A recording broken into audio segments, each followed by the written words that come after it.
Well, let's get into our big stories now, and we're going to be having a very, important conversation. It has to do with the TUC and the way forward from the standpoint of the Fair Wages and Salaries Commission. We'll be joined by their executive director shortly. We'll also be joined by a labor expert who will be bringing us some details on this all-important matter. So that is the conversation that we're going to be having as we get into the crisis that we're facing now. Labor, the TUC, has said that anything less than the inflation rate will not be accepted.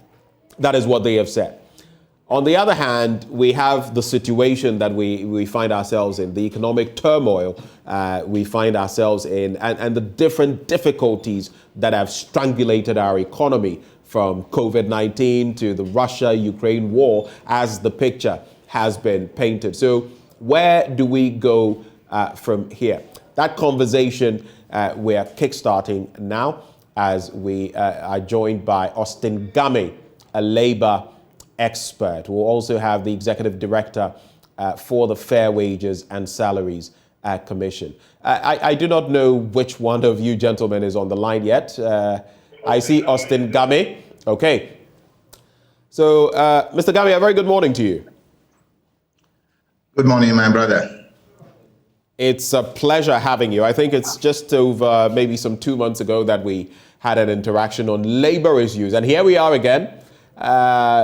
You're kind of like a prophet, because you said when it came to Guta that some of the things that reflect on other aspects of our labor life would come back biting us. And here we are again. So I think I would call you Prophet Austin Game this morning. But the bit about the TUC and its recent statement, the General Secretary, Dr. Bayan, what he's been saying, how does it rub off on you? Is he right? Thank you. I honestly, out of abundance of respect, I have to feature on your program because I have on my hands a very difficult kind of funeral, having lost my wife. But I will talk to, that's okay. But I will talk to you because life must go on anyway. The reality is that And let me just say our profound condolences to you. We commiserate with you. I appreciate that on this. I appreciate that. To be very honest with you, I've been pondering why a meeting of like minds, hiding behind the Labour Act Section 113 and subsection C of the Labour Act demands on the tripartite body. Ghana is the only nation under the sun that has a national tripartite body in character. And I expected that both parties will take advantage, that is government as an employer and the organized labor will come together to have a conversation around this particular subject matter that has been downplayed for far too long. But it's the approach that matters. It calls for an expert view that will have to be respected and followed religiously. Otherwise, they can create more problems. Let me tell you this. First of all, you can claim you know how to dance, but the truth is that if you don't know how to dance, you can be blaming your cloth. That is your cloth that is creating the problem. So we all need to be sober and to be willing to listen to other people so that we can follow it and resolve this matter once and for all. Number one, under the Section 113, subsection C of the Labour Act, it enjoins the social partners to come together to discuss the importance of the national economy at any point in time, to know what to do and what not to do in circumstances like this. And that also is in conformity with Article 36, subsection 10 and 11 which enjoins government to take steps to ensure that workers participate in decision-making. And that is the reason why in drafting the Labour Act at the time, we planted in it Section 113, subsection C.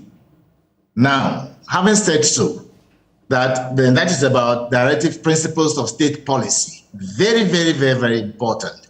And I know we have not been properly utilizing it, and it has come back to bite all of us here now. Having said so, it is very dangerous at this point in time when the inflation is almost about getting to 20%. And we do know that we are vulnerable in this country, not having adequate information about labor market issues. So we are always premising our conversation on assumptions that are inadequate. But that being the case now, what we should be doing immediately is to prevent us having to adjust, because any 1% adjustment on pay can trigger new inflationary pressures because of the numbers, the sheer numbers in the civil and public sector. Those who subsist on government payroll or are sufficiently supported through financing to enable them to either pay themselves or to be able to operationalize themselves. So therefore, what do we do? Now, there are 4 sides that you can use in ensuring that pay issues are properly rationalized. Number 1 is the base pay, which they seem to be talking about now. But base pay is not something that is pushed into you cannot just be adjusting pay on the basis of base pay just because you have inflation. Inflation is another subset of the economy altogether, but it's about productivity.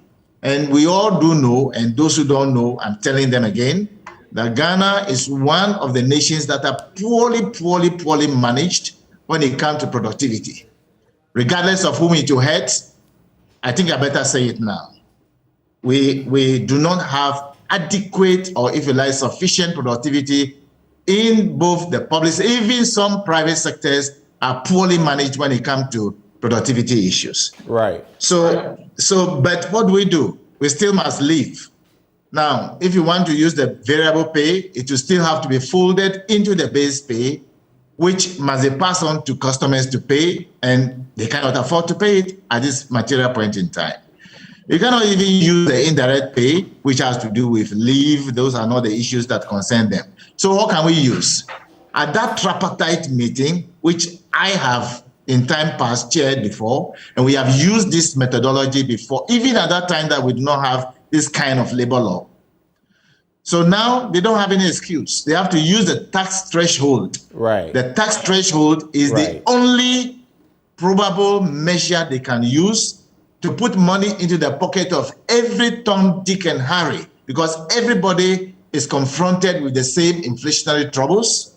Everybody is confronted with prices regime in the country. So what can be done is to use tax thresholds to lift it, that it will not create any inflationary pressures, at least for the foreseeable time in front of us, so that we can resolve this matter once and for all, whilst we take the long-term perspective of things and have inclusion. We do not have inclusion in this country very well. Inclusivity is like a talking shop, but we do not do it. And Mr. Game, I'll come back to you briefly on that, the bit about inclusivity, because we've got to the point where a lot of people are talking about the yawning disparities, where some people are enjoying so much and others are enjoying so little, all of them in the public space. But do just hold for me briefly. Let me also bring in Deputy General Secretary of the Teachers and Educational Workers Union, Charles Kofi Osei. Mr. Osei, a very good morning to you. Thank you for joining us on the AM show. Can you hear me, Mr. Osei? Yeah, I can hear you now. It's a pleasure. It's a pleasure having you. Labor matters are here again. I mean, clock sag on one end, doing what it has done, Guta, sometime earlier this year. But where we find ourselves now, I just want you to start from this point. Is it self-inflicted that we are finding ourselves where we are again, where, this has come to the fore, the benefits that people are getting in terms of public sector wages? Yeah, thank you, my brother, and thank you for having me. And good morning to your cherished listeners. Yes, I've just got a bit and pieces of what is being discussed by my colleagues on the other side. But the fact is that, one thing that we should always take cognizance of is that wherever we have industrial harmony, it is key to productivity.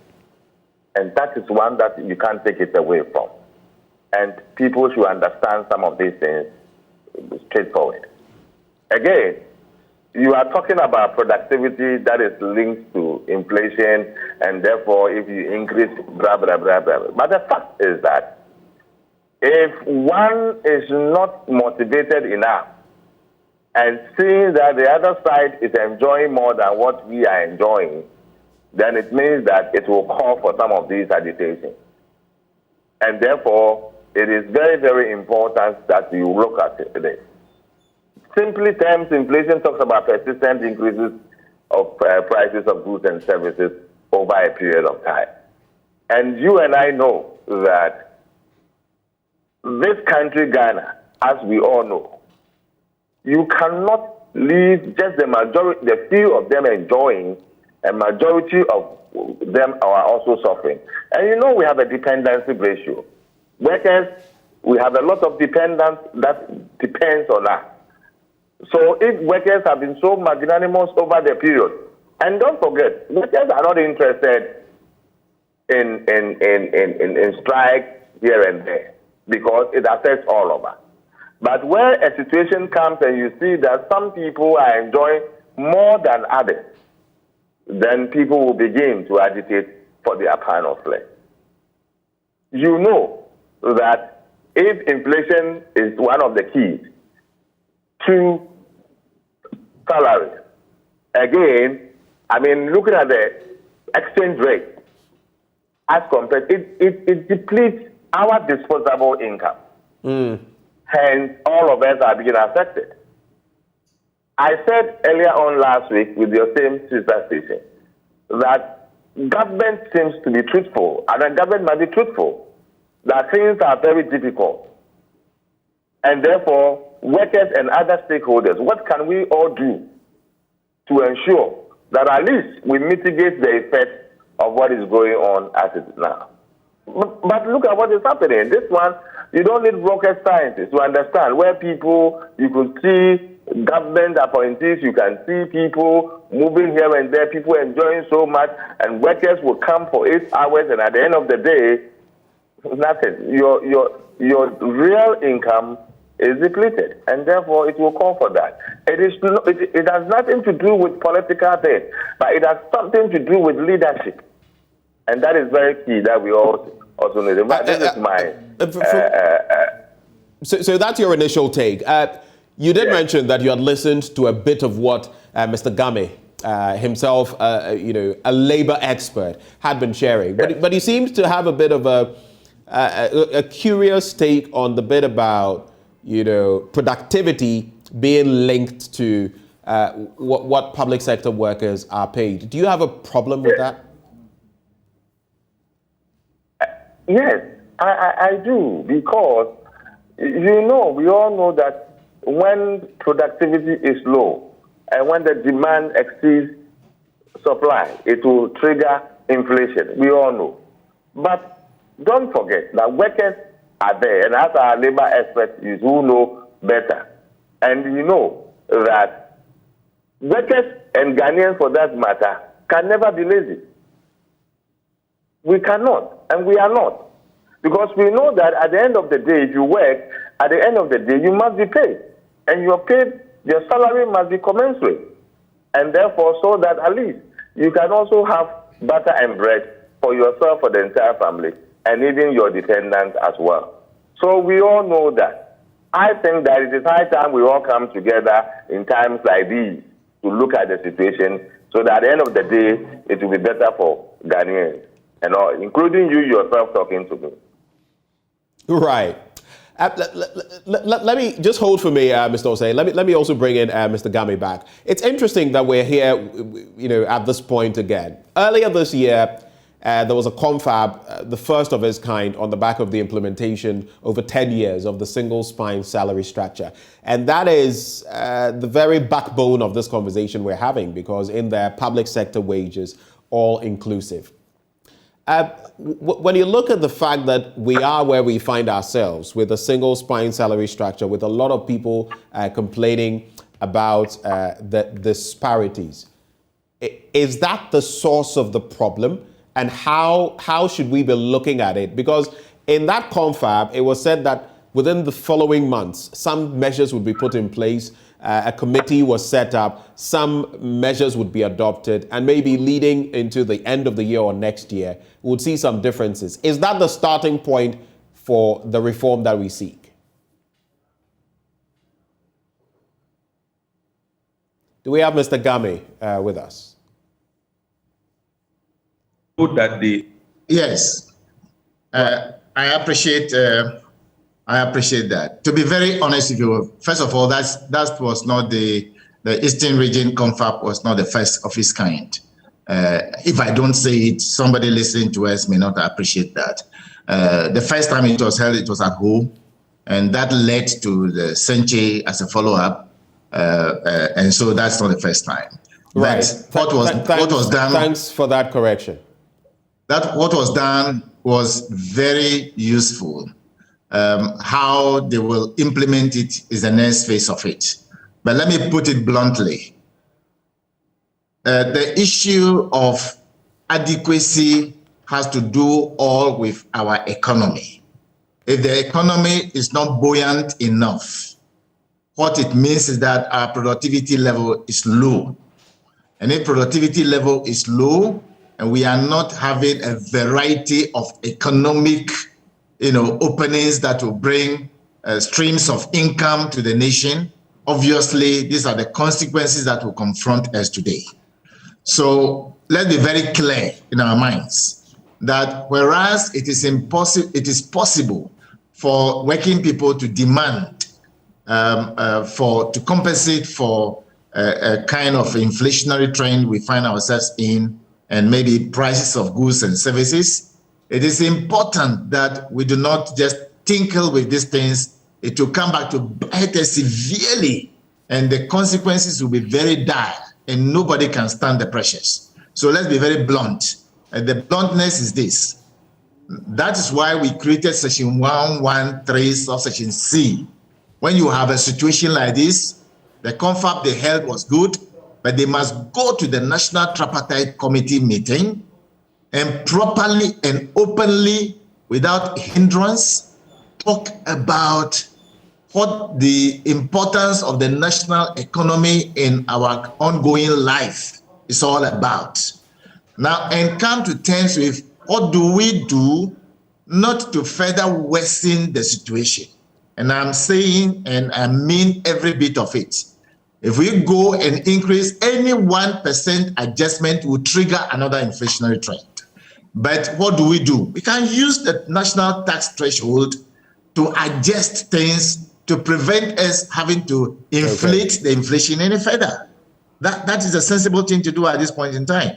There are other top-level economic experts in this country. You can talk to them. If they dodge it, it will come back to bite us as well. Okay. We knew why we put this thing there in the law when we were writing it. So people should not downplay it.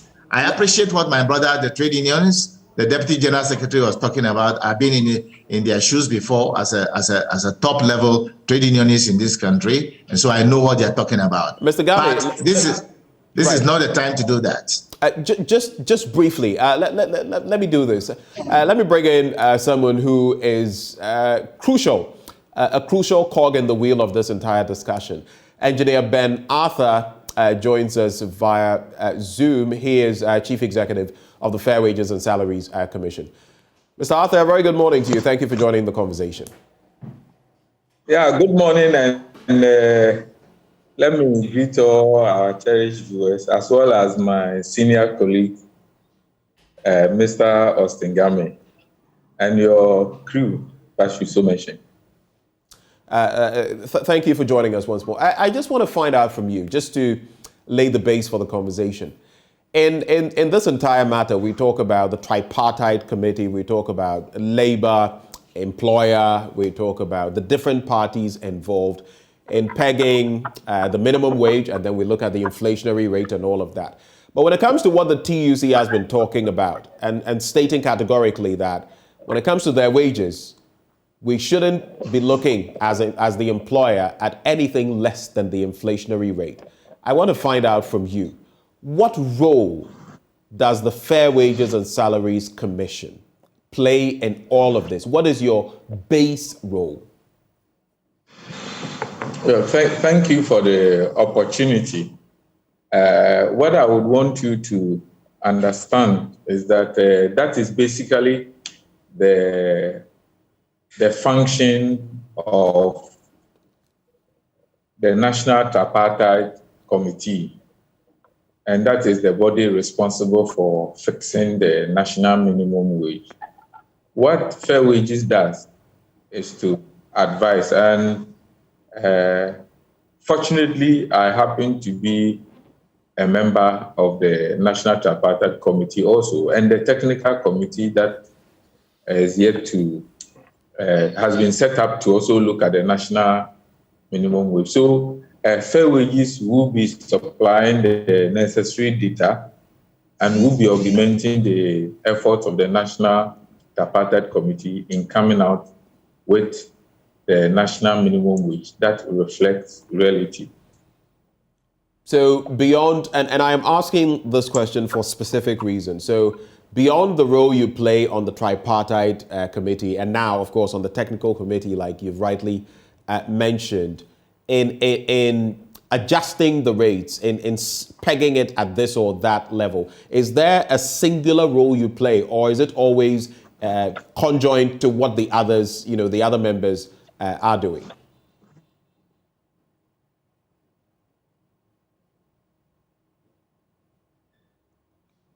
Mr. Arthur, are you there? All right, we'll get back to Mr. Arthur, and it would be interesting to find out more details on that. Mr. Arthur, welcome back. Did you get my question, or should I repeat it for you? Kindly repeat for our listeners' sake. Okay, so I was simply asking that you've spelled out the general role of the Fair Wages and Salaries Commission on the tripartite committee, but I'm trying to find out, beyond that, what is the singular role of the Fair Wages and Salaries Commission? Basically, that's what I had earlier on said. But of course, in fixing the national minimum wage, we also guide government accordingly. We are also an advisor to the government as far as pay, salaries, administration are concerned. So the basic machinery that all of us have adopted for fixing the minimum wage is negotiation. And so when it comes to negotiation, definitely Fair Wages has a key role to play in that. But in negotiating, we also look at the need to look at the ability to pay. You must be looking at the cost of living of the constituent. There's also the key reason to also look at making sure that when the minimum wage is fixed, it is not going to injure, the private sector. The minimum wage is fixed as basically a minimum wage floor to also alleviate poverty. So you want to look at all this and to ensure that there will be a balancing act. You also don't want to fix a minimum wage that becomes very prohibitive to the extent that people will begin to lay off workers. And for those who are the very lowest part of the ladder looking for employment opportunities will not be denied because employers may not also have the ability to pay. So you want to look at all these areas and advise government accordingly. So it's a basket of issues that you have to look at, and I fully appreciate that. But when you look at our public space, our public sector workers, and some 7% who are making so much, and the masses, or 7,000 or so, and the masses that are basically earning little more than they can use to, keep body and soul or together. How fair, really, would you say our wages are? You are with the Fair Wages and Salaries Commission. Are our wages to ordinary Ghanaian public sector workers fair? What would you say to that? Oh, definitely fair. Of course, we acknowledge some elements of disparities at some point in time, but we cannot say that it's not fair because we fix wages in realistic manner. Productivity is key in everything that we do. So we are not a country that generates so much revenue, we must admit. So maybe the other term to add, how fair and realistic it is. That is possibly what I will ask you to add. So it's not just talking about fairness, you must be talking about its reality as far as the context, the economic context is concerned. But government would wish. It's interesting, Mr. Arthur, that you talk about the economic context, because we also know that some others in the public space, CEOs, and others, are getting certain boons. In fact, it is said that the perks that some get, that is the benefits they enjoy on their work, not even their major salaries, are more than, some others would earn in a matter of months, amounting to so many thousands. You can take, for example, what is said about some CEOs and the purported benefits they get for accommodation, for example. So when you look at these disparities that you mentioned, I believe that those in the public space would have felt if it were a bit high for them, it would be fine. But the disparities are so huge that in some instances, some feel they are being hard done. How do you reflect on that? Well, thank you once again. In fact, I will not be able to speak to data because you haven't put any specific data out there. But what I can say for sure is that I've mentioned CEOs and accommodation benefits amounting into the thousands, something close to maybe 18,000. When you have some public sector workers not even earning 1,800 cedis, you can weigh it on that level. Thank you very much. Government has recognized some disparities, and I must be very sincere with all of us that government has already taken the necessary action. There's a committee, a technical committee that has been put in place to review the entire single span pay policy. And that came after consultation with organized labor and the Employers Association. In fact, it was a product from the National Labor Conference that was held in Kowu, in Kotia, late February and early March. So that is one of the outcomes, and government has honored its promise to ensure that the necessary review to address any disparities are concerned. But I can also assure you that in recent times, all new CEOs that have been appointed and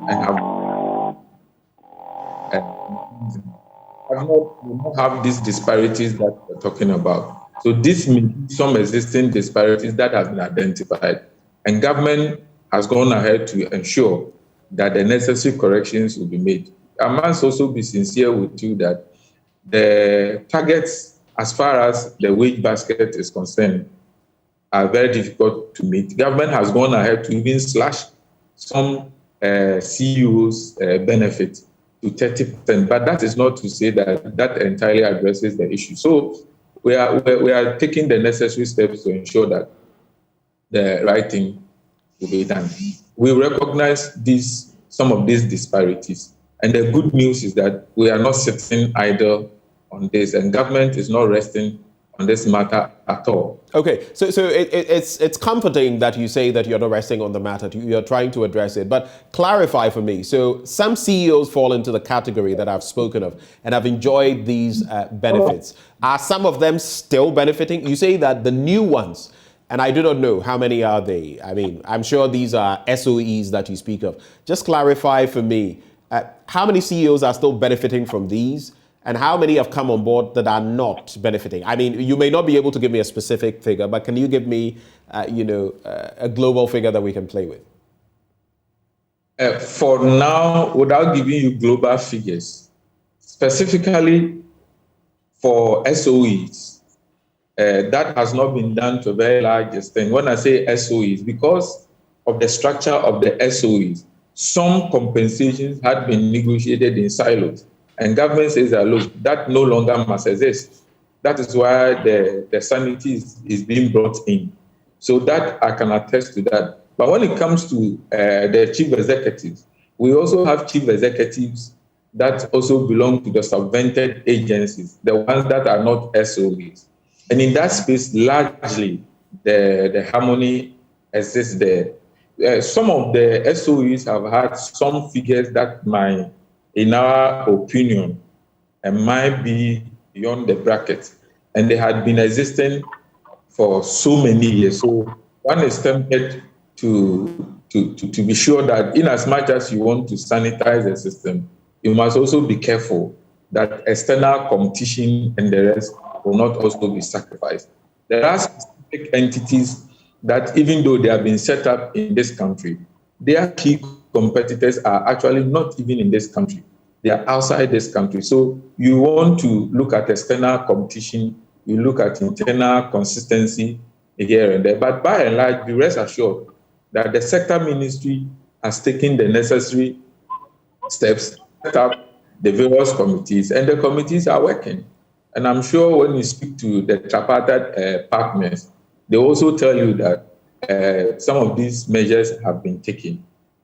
Mr. Arthur, just before I move on to our other guests briefly, I just want to find out from you, because I'll run this by them as well. The single spine salary structure was meant to cure some of these defects that you speak about. I mean, when I make mention of someone earning perks of about 18,000 for maybe, say, accommodation, when another public sector worker with everything they take home amounts to about 1,800 cedis, which is then a tenth of what some CEO somewhere would probably in the past or could even now be earning just by way of an accommodation perk.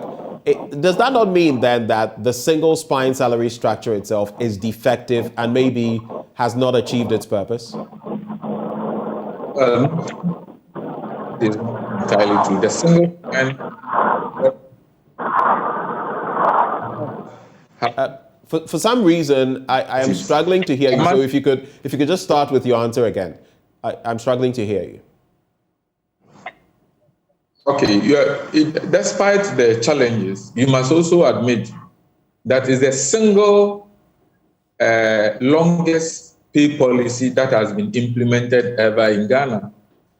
So yes, it came to cure some disparities, inconsistencies, and the rest, but we must also agree that the workplace is very dynamic. There are some job requirements that have changed significantly.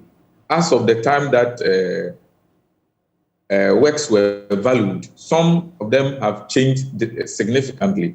This is why government has also found it needful that having implemented the single spine for close to 12 years, the time has come to partner organized labor and employers association and to review it, and hence the review. But for the topic today, maybe it wouldn't have come into the public domain now because a lot of things are being done, and at the appropriate time, the inauguration will be done. The engagement with the media, the consultations, and the rest will be made very public for all to participate in. But it tells you that we all acknowledge the need to ensure that the necessary reviews are carried out. Do hold for me, Engineer Arthur. Just hold for me briefly. Let me bring in Mr. Game as well. Mr. Game, listening to Mr. Ben Arthur and what he said, the Fair Wages and Salaries Commission, do you feel we should be taking a second look at the salary structure as we are, and how quickly should we do this on the back of the recent, industrial actions that we've been seeing? Well, to be very honest with you, the single spine pay policy is reasonably adequate as a policy. It is the methodology and the implementation approach that needs to be really balanced. And that's the spirit in which it was written in the first place. And we need people who have the capability to implement it in a manner that is best and in the interest of the nation. The base pay, as we normally talk about, is correct under the single spine pay policy. It should be negotiated, to me, on the basis of productivity. And whoever is deceiving itself that the public service, the civil service cannot be properly made to work for and be paid based on productivity can continue to be living in that wild dreamland. It will come back to bite us once again. So we need to ensure that we pay people only on the basis of productivity. Inflationary matters and cost of prices and so forth and so on are secondary matters that can be dealt with under economic measures. So secondary but still important, right? Secondary but still important. It's important on the basis of economic measures that a government, central government, can put in place, and also a tripartite meeting where they can properly discuss under Section 113 of Section C the importance of national economy being blended into the pay policy where necessary. It's not even about the issue about little bits here and there are not so crucial at this point in time. What is important right now is ensuring that we discuss how can we do some adjustment and on what.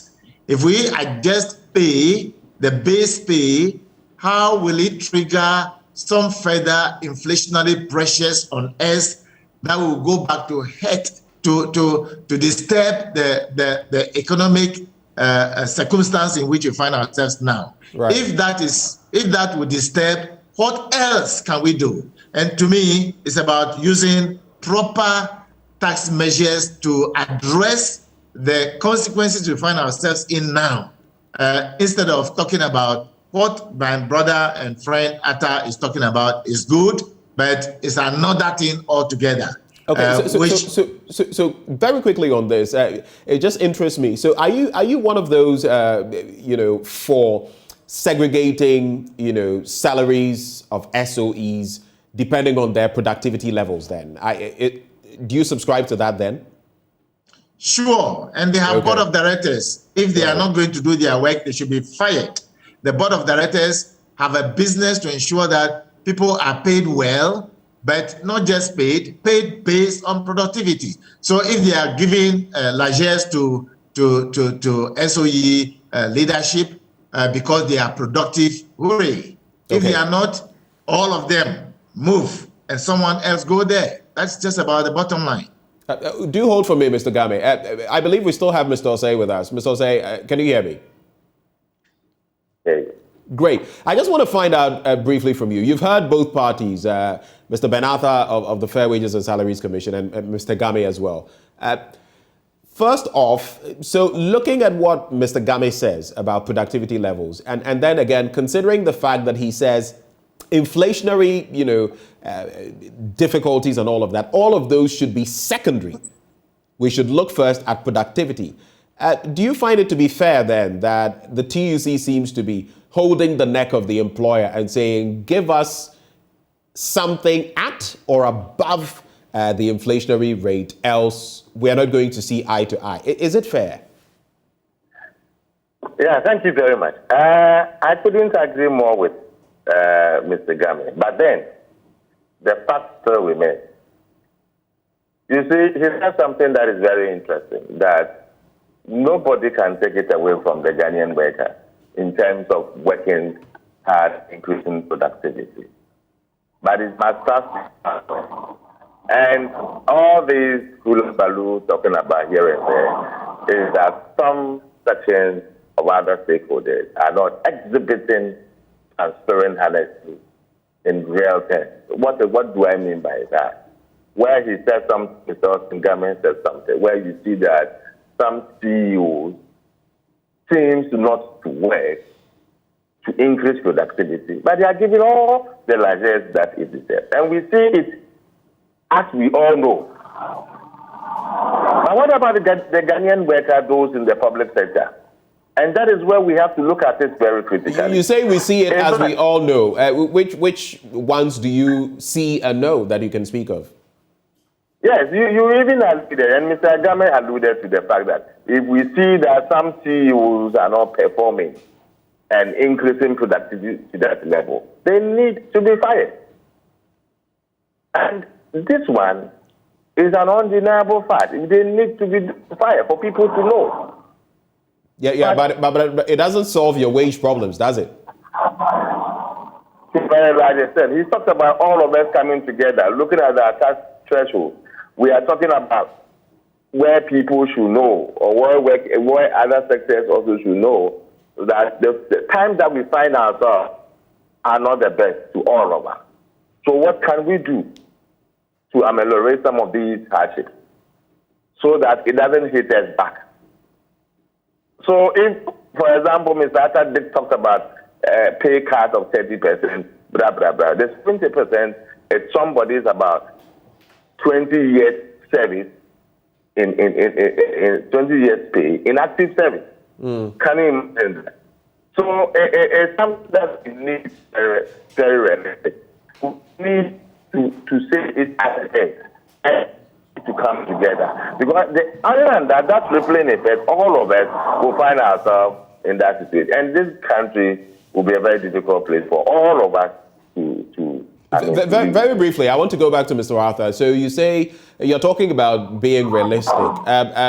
So asking for, increments or wages that meet the inflationary rate, is that realistic looking at our economic situation as a country? This is the economy. The economy, like again, it is very realistic. Very, very realistic so far as the workers' standpoint is concerned. Because honestly speaking, if you see the rate at which our disposable income is eroding at a very fast rate, then it tells you that today, for example, if you go to the market today, this very morning, even as we speak, to buy XY commodity, even not tomorrow, in a few hours' time you get there, the price has changed. And that is one thing that is very worrying. Okay. That is very worrying. So we all need to put our heads together and see the way forward. What can we do? Let's put our heads together with Engineer Ben Arthur, CEO of the Fair Wages and Salaries Commission. Now, you've heard the different parties. As we wrap the conversation, I'll just take brief thoughts from all of you. But for you, I want to find out what is being called for, 19.5%, nothing less than that, sticking it at the inflationary rate currently. And moving forward, what can we do to resolve this situation? First of all, 19.5%, is that fair? Can government afford it? Hello? Yes, Mr. Ben Arthur, I can hear you. I must be very sincere with you, and this is not an attempt to snub you and our listeners.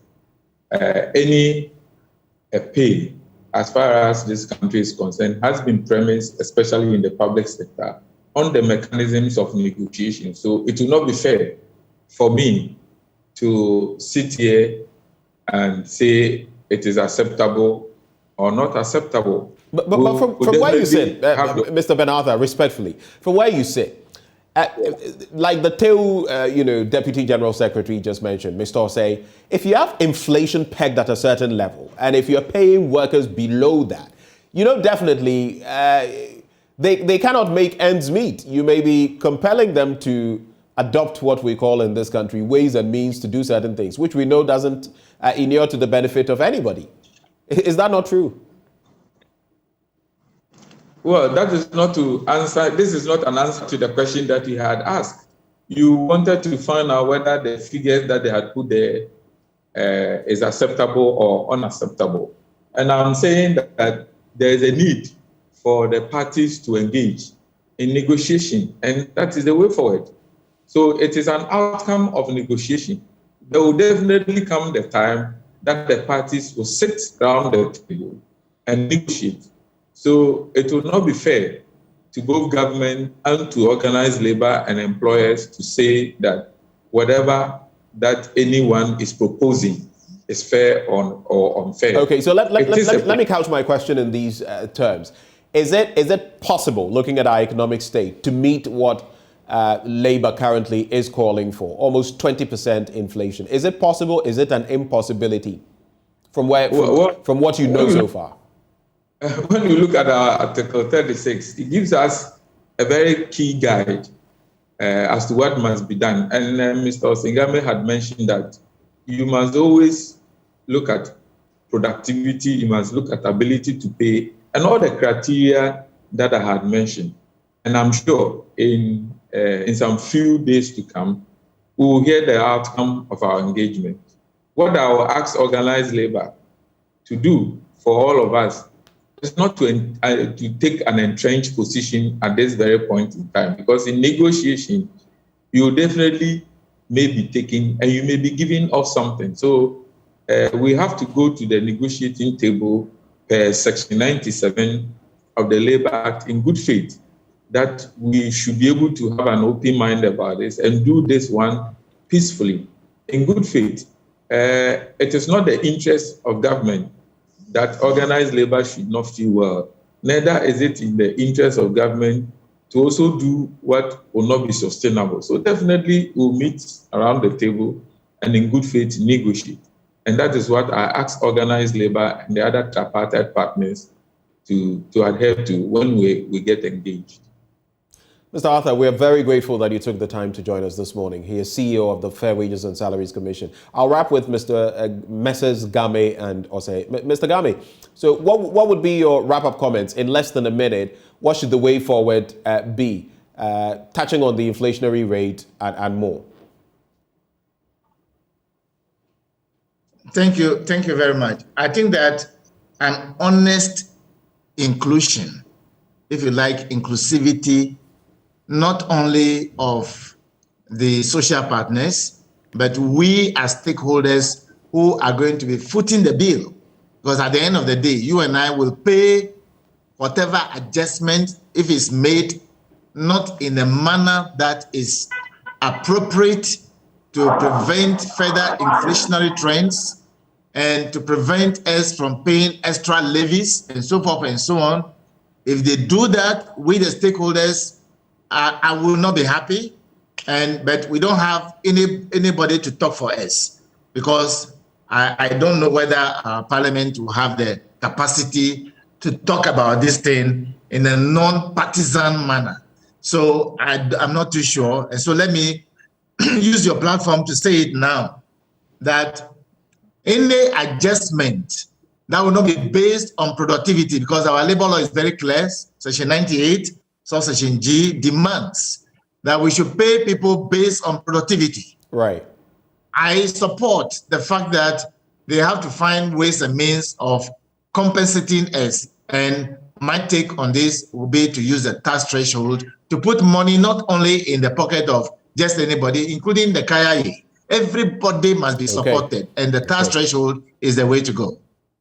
Mr. Game, we are so grateful for your time, and once more, we commiserate with you on your loss. Thank you. Thank you. God bless. Thank you so much. Mr. Osei, maybe in some 30 seconds, your final thoughts on this as well. What are you hoping to see? Yeah. Thank you. Thank you so much. We will get there, and we will look at the fact that is available. And let me say this, nobody has taken any entrenched position. When you are negotiating, you look at the fact. Right. And really, that is available. And I believe that when we get there, we will find a solution to it. Thank you very much. Thank you, Mr. Osei, Deputy General Secretary of TIL. There before him, Austin Game, a labor expert. And this is where we've come as far as the conversation is concerned. Only time will tell what will happen as these negotiations continue, and whether the employer government will be willing to meet the inflationary rate as per what the TUC is saying. But coming up next, as we talk our big stories, the Council of Elders of the CPP have condemned the decision by the Central Committee, asking the chairperson of their party, Akosua Sapong Kumankuma, to step aside. They are saying they are questioning her election based on what she polled, but she has also stuck to her guns and said, no, I was validly elected. She joins us now for a conversation on the matters arising.